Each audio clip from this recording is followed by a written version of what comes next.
Buenos días, hoy continuamos nuestro estudio en Marcos.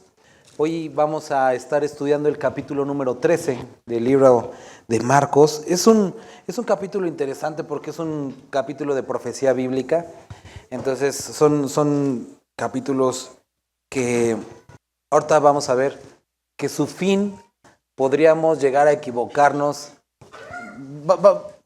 Ahorita que por ejemplo hay tantos casos de influenza y cosas así, ¿no? Tú empiezas a sentirte mal y todo eso y te haces la prueba de influenza. Después de hacerte la prueba de influenza, no es como, pues ya, como que no es el tratamiento ese, sino nada más únicamente te indica qué camino, qué método vas a seguir. Si es negativo, pues entonces, bueno, pues dices, bueno, me la llevo más tranquilo con ibuprofeno. Si da positivo, a lo mejor el antiviral específico, ¿no? Es decir, las señales que nosotros vamos a ver descritas el día de hoy no son el fin, no es como que saber qué es lo que va a pasar, sino que esas señales nos llevan a entender, bueno, cuál es el camino a tomar basado en eso que va a suceder o que está sucediendo. Vamos a empezar a leer y dice, saliendo Jesús del templo le dijo uno de sus discípulos, Maestro, mira qué piedras y qué edificios. Jesús respondiendo le dijo, ¿ves estos grandes edificios? No quedará piedra sobre piedra que no sea derribada.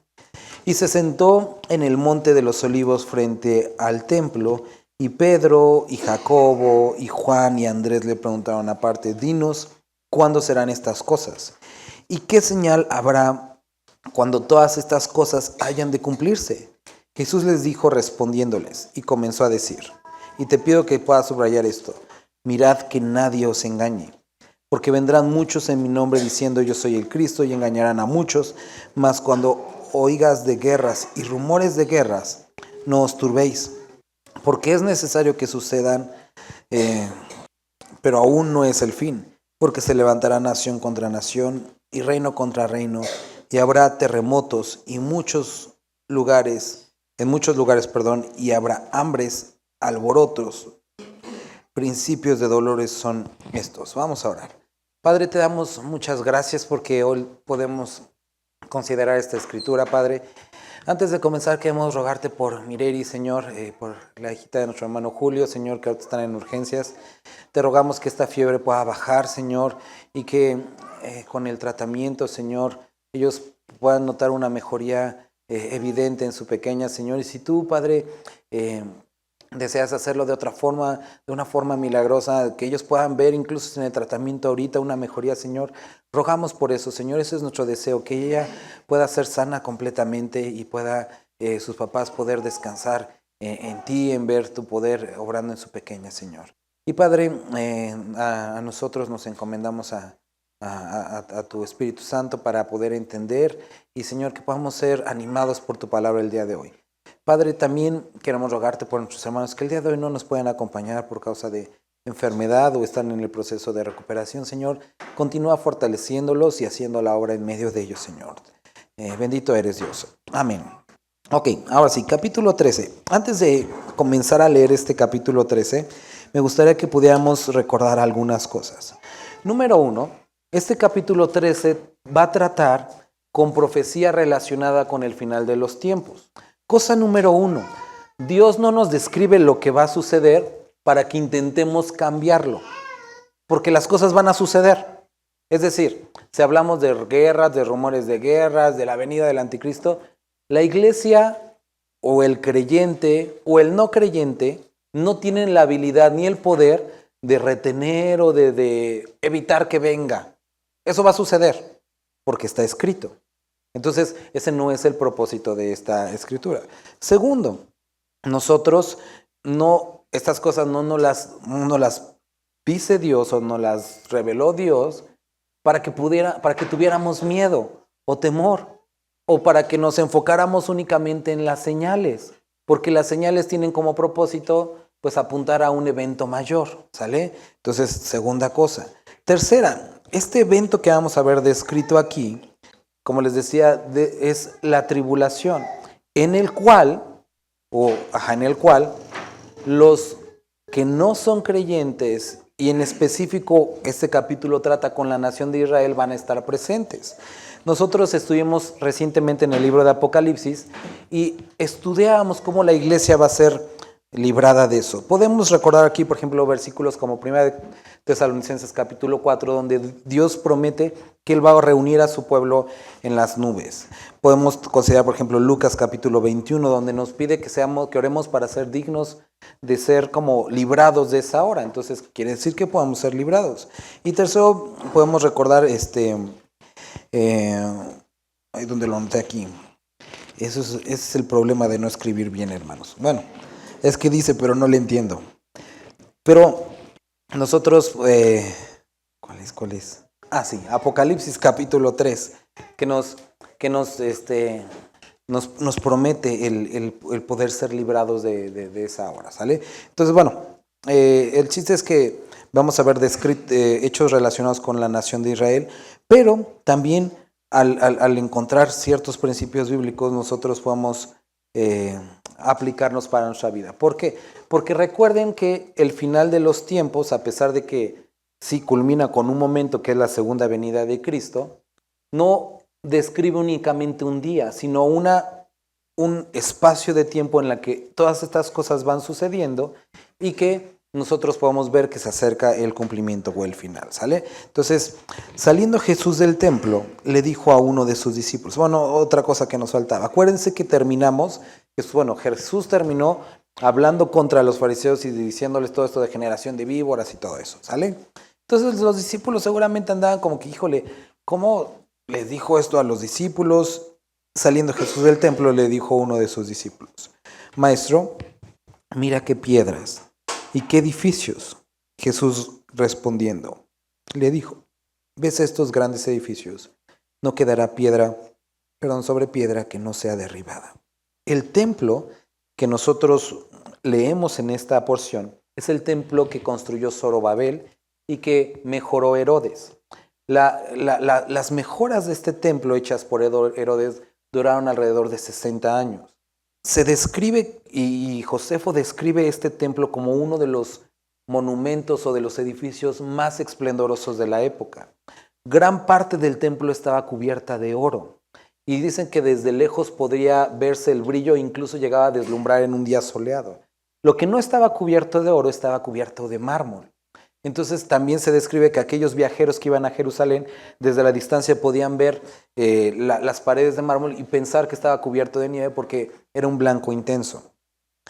Una de las peculiaridades eran estas grandes rocas que describe aquí, que habían sido cortadas de una manera tan exacta que, según dicen los historiadores, no cabía ni siquiera la hoja de una navaja entre piedra y piedra. O sea, estaban construidas de tal forma que era un edificio grande y aparte bello para la época. Los judíos se sentían orgullosos del edificio, pues era su templo, ¿no? E incluso habían llegado al punto de, si alguien juraba por el templo y no cumplía, se consideraba blasfemia y pecado, ¿sale? Entonces, los discípulos, viendo el templo y cómo Jesús había tratado a los fariseos, dice que uno de ellos le dijo, Maestro, mira qué piedras, qué edificios. Y se sentían orgullosos de su templo, ¿no? Ahora, podríamos pensar que Jesucristo pareciera o pudiera verse un poco cruel, decir como que, sí, pero luego se va a destruir. Pero el asunto no era ser cruel con ellos, porque capítulo pasado, recuerden que una de las cosas que nosotros estuvimos viendo era la purificación de ese mismo templo, que exteriormente tenía una apariencia esplendorosa, pero en lo interno había corrupción. Ahora, hoy vamos a ver 4 puntos en este capítulo. El primero tiene que ver con, hablando de nuestro cristianismo, el enfoque externo en vez del interno. Después vamos a ver el que no existe otro Cristo, el precio o el sacrificio de servir, y después vamos a hablar acerca de los falsos maestros y de las divisiones. Vamos a ver esta primera parte. Ellos dicen, ¿ves estos grandes edificios? Jesús les contesta, no quedará piedra sobre piedra que no sea derribada. Cuando tú vienes al Señor Jesucristo, ahorita hablamos en la mañana un poco de esto, posiblemente puedas tener la ilusión de que Dios haga algo contigo, pero eso no es lo que hace Dios. Él destruye lo que eres y construye algo nuevo. Eso es ser nuevas criaturas, que nosotros venimos a Cristo y Él hace algo completamente nuevo. Entonces todo lo que soy no le sirve para este mundo, para esta tierra, posiblemente es como bastante útil. Pero recuerda que nosotros vamos a otro lugar, a su presencia, y necesitamos o somos transformados. Después, ellos se quedan como sacados de onda con esto y dice que se sentaron en el Monte de los Olivos, que estaba frente a la ciudad de Israel, pasaban por el valle de Quedrón y está enfrente este Monte de los Olivos y están, dice aquí, frente al templo. Y no se quedan con la espinita, sino le preguntan a Pedro, Jacobo y Juan y Andrés, ¿cuándo va a pasar estas cosas? Porque si se va a destruir, eso es algo que nos gustaría saber. ¿Y qué señales habrá cuando todas estas cosas hayan de cumplirse? Ahora Jesús no únicamente les va a hablar acerca de la destrucción del templo, sino del final de los tiempos. Pero quiero que noten lo siguiente. Jesús comenzó a decir, mirad que nadie os engañe. Porque saben que, hermanos, cuando hablamos de profecía del final de los tiempos, ese es el verdadero peligro.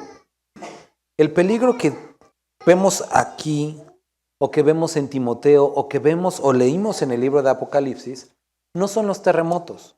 A lo mejor a algunos de ustedes los asustó la alerta sísmica en la madrugada de esta semana, pero eso no es el peligro. El peligro tampoco son las guerras. Y posiblemente algunos de ustedes están bien metidos con las declaraciones del gobierno de Estados Unidos acerca de la presunta participación de políticos de alto nivel en el narcotráfico, y al mismo tiempo con lo de Venezuela y el petróleo que va a Cuba, y empezamos a lo mejor a ponernos un tanto ansiosos acerca de todo esto, pero el peligro realmente no es eso, porque la palabra describe que ese no es el fin. Eso es principio de dolores, pero eso no es el fin. Y cuando nosotros analizamos nuestras sociedades, hay una estadística que dice que en los últimos 2000 años hemos tenido únicamente 300 años de paz. En los últimos 2000 años. Y esos 300 años de paz han sido preparatorios para otras guerras. El día de hoy en el mundo existen 14 conflictos armados en curso. O sea que las guerras no es algo como ajeno a nosotros. Somos personas de guerra, somos peleoneros. Entonces la guerra no está intentando decir como que, no es la guerra el asunto. El verdadero asunto o el problema o a lo que nos quiere decir es, mire que nadie los engañe. Y si Dios está advirtiéndonos acerca de esto, Cristo, es porque cabe la posibilidad que algunos de aquí pudiéramos ser engañados. La pregunta es, bueno, ¿cómo? ¿O por qué? Dice, porque vendrán muchos en mi nombre diciendo, yo soy el Cristo, es decir, falsos cristos o anticristos. Cuando estábamos estudiando Apocalipsis veíamos a qué se refiere un falso Cristo. Si tú todavía tienes la idea que un falso Cristo es aquel que viene así con una playera de, no sé, metálica, o que dice, no, adores a Dios, así no se ve un falso Cristo, ni con cuernos, ni con cosas como de ese tipo. Porque eso sería bastante obvio. El asunto es aquellos que se presentan como una opción más amigable, con un evangelio mucho más sobrellevable para los seres humanos. Es un evangelio, es un Cristo que dice, entiendo tus errores, sé que me amas y que no puedes vencer tu pecado y está bien, yo te amo así como estás. Ese es el falso Cristo que está describiendo, aquel que se presenta como una forma en la que tú puedas vivir tu vida como quieras sin perder nada de Dios, lo cual es mentira. Ahora, me gustaría que aquí hiciéramos un poquito de pausa y fuéramos a Timoteo, porque nos describe un poquito más amplio esto. Vamos a Timoteo. Y vamos a considerar primera de Timoteo y después segunda de Timoteo. Primera de Timoteo capítulo 4 y después segunda de Timoteo. Y vamos a empezar por segunda de Timoteo capítulo 3. Dice, también debes de saber esto, que en los postreros días vendrán tiempos peligrosos, y vuelvo a repetir la misma onda. El peligro está en esto. Dice, porque habrá hombres amadores de sí mismos, avaros, vanagloriosos, soberbios, blasfemos, desobedientes a los padres, ingratos, impíos, sin afecto natural, implacables, calumniadores. Estaba viendo un video de China, de una persona que se atraviesa en el tráfico de una forma pues obviamente desordenada porque no fue en las cebras, pero el video explica que como no se atravesó en las cebras, pues un cuate lo atropella a esta persona que se atraviesa y los demás carros no se detienen. Como que pues fue tu culpa y se ven como 3 o 4 carros pasando sobre la persona. O sea, no a alta velocidad, sino despacio. Como que pues fue su culpa, ¿no? Yo cuando estaba viendo el video dije, o sea, digo, sí sentí feo por la persona, pero hemos sido tan acostumbrados a ese tipo de maldad y cómo podemos ver que en nuestra sociedad estamos viviendo estos tiempos, ¿no? Personas sin afecto natural. Ahora vamos a 1 de Timoteo capítulo 4. Pero el Espíritu dice claramente que en los postreros tiempos algunos apostatarán o se alejarán de la fe. Y este engaño puede producirse por, uno, escuchar a espíritus engañadores. Y cuando hablamos de espíritus no es de los chocarreros, sino hablamos de personas que vienen con mentiras, dice, a doctrinas de demonios, y por la hipocresía de mentirosos que teniendo cauterizada la conciencia, y describe algunas cosas. Lo que nos está, o lo que me gustaría que pudieran ver junto con lo que estamos estudiando en Mateo, es que los tiempos peligrosos, el peligro radica cuando el individuo busca acercarse a Dios sin o apartado de los términos que Dios puso para que nos acercáramos a Él. Es decir, quieres acercarte a Dios sin leer la Biblia. Quieres buscar a Dios sin someterte a Él. Y esto es el conflicto que está describiendo aquí. Una cristiandad sin Cristo. Y saben, hermanos, puedes ser de esos que están muy bien preparados para el apocalipsis zombie y tener en tu sótano muchas latas, puedes tener tu generador eléctrico y todo listo, pero ¿de qué le serviría al individuo sobrevivir toda la tribulación escondida y con toda la tecnología y con tu rifle de asalto? O sea, ¿de qué te serviría pasar todo ese periodo si terminando este periodo de la tribulación vas al lago de fuego?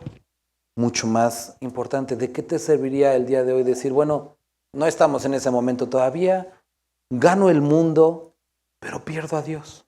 ¿De qué te serviría venir todos los días a la iglesia y llevar una cosa medio similar a un cristianismo, pero al final perderte? ¿Cuál sería como el chiste de todo eso? Del desgaste de venir temprano, o sea, ¿cuál sería el problema de todo eso? Digo, ¿cuál sería el propósito de todo eso? Entonces, lo que nos está describiendo es el problema verdadero es ser engañados y seguir una relación que no es la de Cristo. Versículo 7, Marcos. Mas cuando oigas de guerras y de rumores de guerras, no os turbéis, porque es necesario que esto suceda así, pero aún no es el fin. Se levantará nación contra nación, reino contra reino, y habrá terremotos en muchos lugares, y habrá hambres y alborotos, principios de dolores son estos. Entonces puedes descansar en que siempre va a haber personas como Alex Bachman y cosas así que te digan de los terremotos y todo eso. O sea, ese no es el problema.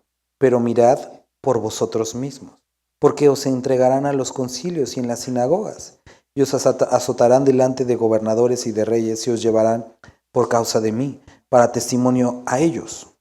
No por ti, sino por ellos. Y es necesario que el evangelio sea predicado antes a todas las naciones. Pero cuando os trajeren para entregaros, no os preocupéis por lo que habéis de decir, ni lo penséis, sino lo que fuere dado en aquella hora, eso hablad. Porque no sois vosotros los que habláis, sino el Espíritu Santo, y el hermano entregará la muerte al hermano, y el padre al hijo, y se levantarán los hijos contra los padres, y los matarán. Y seréis aborrecidos de todos por causa de mi nombre, mas el que persevere hasta el fin, éste será salvo. Entonces está describiendo que el verdadero peligro es el ser engañado. Después menciona que aquellos que están firmes los van a llevar delante de las autoridades, pero que el propósito no va a ser tanto, o vamos a pensar que es que van a ser juzgados o castigados, pero Dios va a permitir esto para que estas autoridades puedan conocer. Y que estando allí, no se preocupen tanto que no me aprendí mis versículos de navegantes, sino que lo que va a suceder es que esta palabra que Dios ha puesto en nuestros corazones, Él la va a recordar. Y también aquí nos menciona que las personas que estén ahí van a experimentar no solamente este conflicto con los de afuera, sino con los de adentro, al punto tal en el que dentro de las mismas familias se van a entregar y va a haber personas, familias, que por esa división en su corazón acerca de la verdad y la no verdad, van a llegar incluso a asesinarse los unos a los otros. Y después nos dice, pero el que persevera hasta el fin, este será salvo. Ahora, nos describe esto que sucede o que se va a ver muy notorio al final de los tiempos, pero quiero que piensen que algo como esto sucede el día de hoy. El día de ayer estábamos viendo con los jóvenes y me gustaría retomar algunos puntos en el libro de Reyes, Primera de Reyes capítulo 17.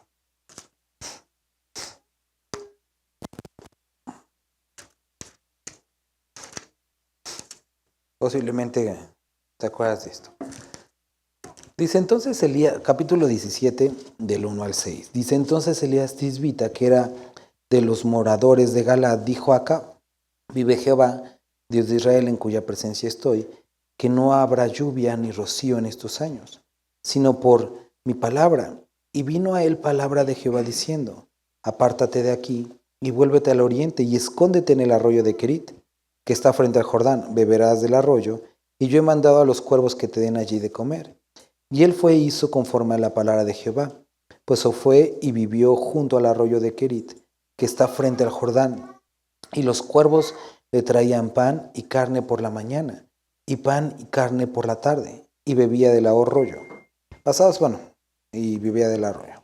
Ok, les comentamos ayer esto. Si lo has leído y si no, te lo recuerdo. Acabe era uno de los peores reyes de Israel. Era un rey de Israel, pero era de lo peor. Incluso él fijó un estándar. Si decían que fue tan malo como Acabe era que era realmente malo, era de lo peor. Siendo un rey de lo peor, Dios manda al profeta Elías y le dice, voy a juzgar el reino de Acab. Y lo que voy a hacer es que vas a orar y no va a llover. Y uno dirá, gran cosa. El asunto es que como en algunas zonas de Puebla, la cosecha ahí dependía completamente de la lluvia. Si no había lluvia, no había cosecha. Si no había cosecha, se morían de hambre. No era como en algunos lugares que había ríos, ahí dependían completamente de las cosechas. Entonces, a un rey tan malo y tan malvado, Dios envía a su profeta y le dice, dile que no va a haber lluvia, horas y no va a haber lluvia. Y entonces lo acerca, lo manda, y una vez que él va y hace esto, si ahorita pusiste atención a lo que estamos leyendo, ¿qué es lo que le dice Dios después? Vete y ¿qué? Vete y escóndete.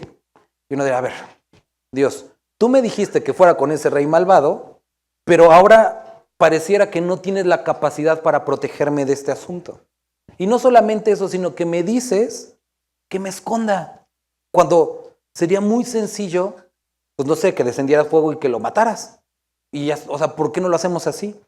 Entonces nosotros estamos viendo en la primera porción de Marcos, un grupo de discípulos que aman a Jesucristo, pero que su vida está enfocado en lo externo. Mira Dios el templo, mira Dios qué bonito está, mira el oro, mira el brillo, mira el mármol. Y queridos hermanos, muchas veces cuando empezamos a servir a Dios, nos acercamos a Dios, pensamos en lo externo, en cómo debería ser nuestra vida maravillosa cuando ahora Dios tiene el privilegio de convivir con nosotros. Y Dios dice, ¿no sabes qué? Quiero usarte, pero lo voy a hacer de una manera diferente. Pero, ¿por qué diferente? A ver, piensa en esto, hermano. ¿Sí o no sería mucho más fácil que aceptas a Cristo y junto con recibir a Cristo, en tu cuenta aparecen mágicamente 200 millones de pesos, te regalan una casa, tu salud se vuelve perfecta y vives tu vida contento? Sería fácil. Y uno podría decir, ¿y por qué no lo hace así Dios? Y podemos empezar a filosofar de Dios, cuando viene a nuestra vida, dice la palabra que hay cosas que hace en nuestra vida para enseñarnos a nosotros y hay cosas que hace en nuestra vida para enseñar a otros. Está el profeta y entonces tiene que esconderse. El profeta tenía casa, tenía comida, tenía su refri, pero ahora le pide que vaya a un arroyo, que tome agua de ahí y que va a venir un pájaro con su pico cochino y le va a traer comida. Piensa en todo este asunto. Y el profeta podría decir, y Dios, ¿y si mejor aparece la comida? Es que me dan asco los pájaros. Y si en vez de agua del arroyo que aparezca en un cántaro, se va a ver mucho más espiritual. Y podríamos pensar en muchas como posibilidades. Como a lo mejor piensas tú con tu vida, Dios, ¿y si haces esto? ¿Y si lo hacemos de esta forma? Pero por alguna razón que ahorita vamos a considerar, Dios decidió hacerlo de esta forma. ¿Por qué? Porque Él quería enseñarte a ti y a mí, muchos cientos de años después, que Dios, número uno, cumple sus promesas. Dios dijo que no iba a llover, no llovió. Dios dijo que lo iba a alimentar, lo alimentó. Dios dijo que iba a traer un pájaro cochino y lo trajo. ¿Y qué es lo que hizo el profeta? Obedeció. Dios, es que esto es raro. Sí. Es que esto no es poco ortodoxo. Sí. Pero solo así es evidente que soy yo y no tú. De otra forma, no podrías ver mi mano. Y encontramos la segunda parte de esta porción que estamos leyendo en Marcos. Personas que están perseverando en Dios y que ahora son llevados a ser expuestos a el mundo y que les puedan hacer algo.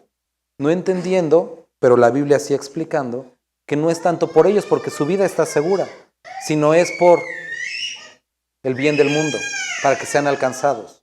Y ahorita en la mañana veíamos esta clase que dice que la iglesia es baluarte y estandarte, columna y baluarte de la verdad. El propósito de tu vida y la mía ahora es que las personas puedan conocer el amor de Dios a través de las diferentes circunstancias que Él nos permite vivir. Ahora es por ellos, ya no es por ti, porque tú estás seguro en Él, es por los demás. Y dice que ellos llegan ahí y dicen, ¿y ahora qué vamos a decir? Y Dios dice, no se preocupen, no importando la circunstancia en la cual sean atravesados, podemos tener una promesa, yo estoy con ustedes. Y esto es algo real el día de hoy para ti, para mí. Cada uno atravesamos diferentes circunstancias, algunos enfermedad, algunos carencia y enfermedad, algunos problemas familiares, algunos problemas, enfermedades, carencia, algunos diferentes. Pero no importa la circunstancia que tú atravieses, Dios está contigo. Ahora, ayer preguntaban, ¿y qué pasaría si Elías hubiera dicho, a mí me dan asco los pájaros, yo no voy a comer, me voy a ir a buscar un árbol? Puede. Yo hubiera buscado su alimento y hubiera bajado unos dátiles o qué sé yo. Y sí, se los hubiera comido, pero se hubiera privado de ver la mano poderosa de Dios en su vida. Y tú puedes el día de hoy decir, ¿sabes qué? Me salto este entrenamiento, como que no me gusta. Va. Pero ¿qué tal si permites que Dios moldee tu vida y que puedas experimentar su poder en él? ¿Qué pasaría si fueras dócil a su voz y en medio de tu debilidad pudieras ver su poder inconmensurable? ¿Qué tal? Pero para eso se requiere algo. Que el profeta primero obedezca en ir a enfrentarse con aquello que no es correcto y segundo, que obedezca en ponerse en una posición vulnerable bajo la mano de Dios nada más. Y eso a veces no es tan fácil porque implica despojarte de ti. Entonces llega ahí el profeta y dice que sucedió así como había dicho Dios. Llegó ahí y los cuervos le traían pan y carne por la mañana y pan y carne por la tarde y bebía del arroyo. Y regresando ahora sí al libro de Marcos, nosotros vemos aquí descrito que en ese tiempo, y lo podemos ver, Dios va a proveer para nuestra necesidad, pero que desafortunadamente por la maldad, el hermano entregará la muerte al hermano y el padre al hijo, y se levantarán los hijos contra los padres y los matarán, y seréis aborrecidos de todos por causa de mi nombre. Mas el que persevere hasta el fin, este será salvo. Ahora, lo que Dios está presentando aquí, lo que Cristo está presentando aquí, es su intención de ser muy claro, que vivir la vida con Cristo no es la ausencia del conflicto ni del problema. De hecho, es la posibilidad de ser aborrecido por el mundo. Es una gran posibilidad que por seguir a Cristo no le caigas bien a nadie. Pero aquí te invita a algo.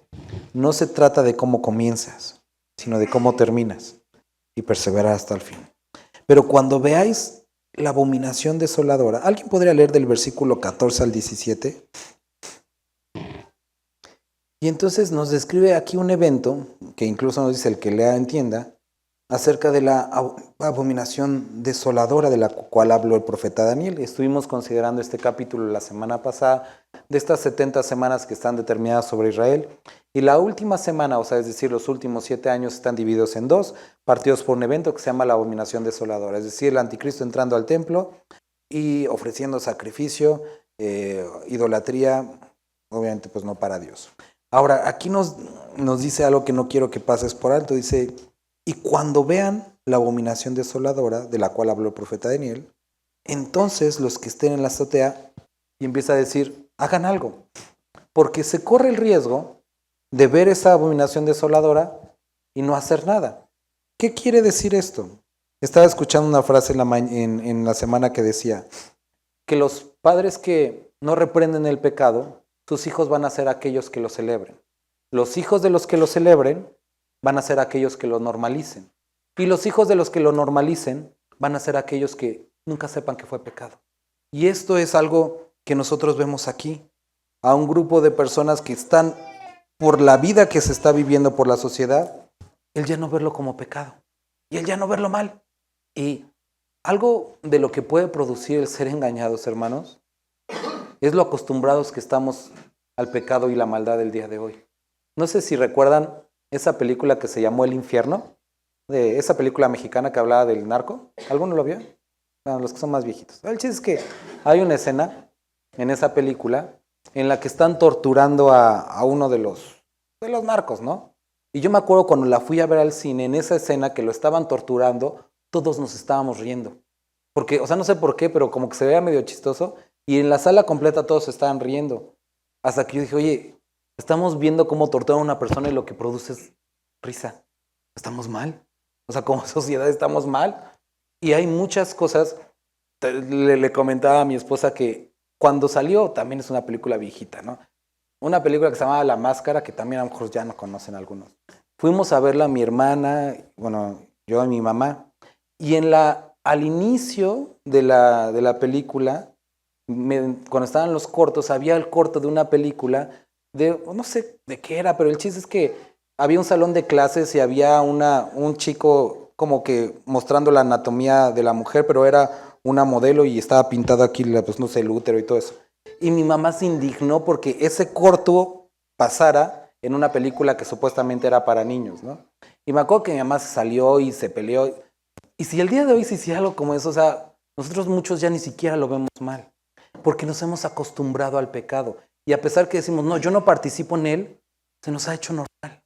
Y esto, ¿saben qué, hermanos? Junto con un enfoque en lo externo del cristianismo, una negativa a sacrificar y una normalización del pecado, nos puede llevar a ser engañados. Y esto es lo que nosotros vemos descrito aquí. Y por eso Cristo está tratando de advertir a los que habrían de venir. Tengan cuidado cuando vean en medio del templo, en medio de ustedes, algo que está abiertamente mal y ya nadie lo ve mal. Escuchaba a un pastor, estaba viendo una predicación y él hacía referencia a una película en Estados Unidos que fue la primera película que dijo una grosería. Y esa película incluso fue, o se intentó como vetar esa película por decir una grosería. Y el día de hoy, a pesar que a lo mejor, y espero que no las digan, puedes tolerar ver una película con groserías. Puedes tolerarlo. Lo toleras. Y dices, sí, está feo, pero lo escuchas. Puedes incluso a lo mejor cantar o tener canciones en tu auto que dicen groserías y nada más en ese le bajas y después, o sea, pero lo toleras. Y aquí nos está diciendo, tengan cuidado con esto. Cuando aún incluso en medio del templo se levante algo que no tiene nada que ver con la fe, hagan algo. Y entonces empieza a describir la huida de esos días. Orad pues para que vuestra huida no sea en invierno, porque aquellos días serán de tribulación, cual nunca la ha habido desde el principio de la creación de Dios hasta que este tiempo ni la habrá. Y si el Señor no hubiese acortado aquellos días, nadie será salvo. Mas por causa de los escogidos que Él escogió, acortó aquellos días. Entonces si alguno os dijere, mirad, aquí está el Cristo, mirad, allí está, no le creáis, porque se levantarán falsos cristos y habrán señales y prodigios para engañar, si fuere posible, aún a los escogidos. Pero ustedes, pongan atención, os lo he dicho antes, Y esto, como lo hemos mencionado en otra ocasión, todos los libros del Nuevo Testamento, con excepción de Filemón, advierten del peligro de los falsos maestros, de las falsas doctrinas. ¿Por qué? Porque es algo en lo que muchos pudiéramos caer. ¿Por qué? Por apartar nuestros ojos de Cristo, no de una iglesia, sino de Cristo. Pero en aquellos días, después de aquella tribulación, el sol se oscurecerá y la luna no dará su resplandor. Y describe algo que vimos en Apocalipsis, como iba a haber un efecto en los cuerpos celestes. Y dice, las estrellas caerán del cielo y las potencias que están en los cielos serán conmovidas. Entonces verán al Hijo del Hombre, que vendrá en las nubes, con gran poder y gloria. Y entonces enviará a sus ángeles y juntará a sus escogidos de los cuatro vientos, desde el extremo de la tierra hasta el extremo del cielo. De la higuera aprended la parábola. ¿Alguien puede leer versículo 28, 29 y 30? Entonces la generación que vea esto, bueno, pueda tener certeza que no va a pasar hasta que todo termine de acontecer. Pero de aquel día y de la hora, nadie sabe, ni aun los ángeles que están en el cielo, ni el Hijo, sino el Padre. Y entonces viene el porqué, el propósito. Mirad, velad y orad, porque no sabéis cuándo será el tiempo. Es como el hombre que, yéndose lejos, dejó su casa y dio autoridad a sus siervos, y a cada uno su obra. Y al portero mandó que velase. Velad pues, porque no sabéis cuándo vendrá el Señor de la casa, si al anochecer o a la medianoche, o al canto del gallo, o a la mañana, para que cuando venga de repente no nos halle durmiendo. Y lo que a vosotros digo, a todos les digo. Entonces dice, a pesar de que esto habrá quienes estén literalmente en este tiempo de tribulación, pero no únicamente aplica a ellos, sino a todos se los digo, velad. Y esto es lo que Cristo tenía, la intención de este mensaje de Cristo a nosotros. Va a haber momentos difíciles, va a haber momentos en los que experimentemos persecución, va a haber momentos en los que experimentamos división, pero es necesario que entendamos que todas estas cosas las dijo porque van a suceder y que no debe de ser ajeno a nosotros. Pero ¿qué Él espera de nosotros? El estar perseverando. Y que si nos dijo estas cosas es porque va a suceder, pero también porque puede estar con nosotros y nos puede guiar a través de todo esto. Y cuando en la última porción, cuando nos dice velad, nos recuerda que hay siervos, cada uno con una función, y que nos dijo, esperen. Pero ¿por qué no nos dice qué momento? Y así sería mucho más fácil, porque de esa forma nuestra vida es transformada a una posición de expectativa, y que nuestra día a día pueda ser transformada por esa expectativa. Vamos a orar. Señor Jesús, gracias te damos por este capítulo que pudimos el día de hoy considerar. Queremos suplicarte, Señor, que podamos estar atentos y perseverando en ti, Señor. Padre, gracias porque estos capítulos y en general lo que tú nos hablas no es para infundir miedo, sino para que nuestra confianza pueda ser aumentada en ti. Bendito eres, Dios. Amén.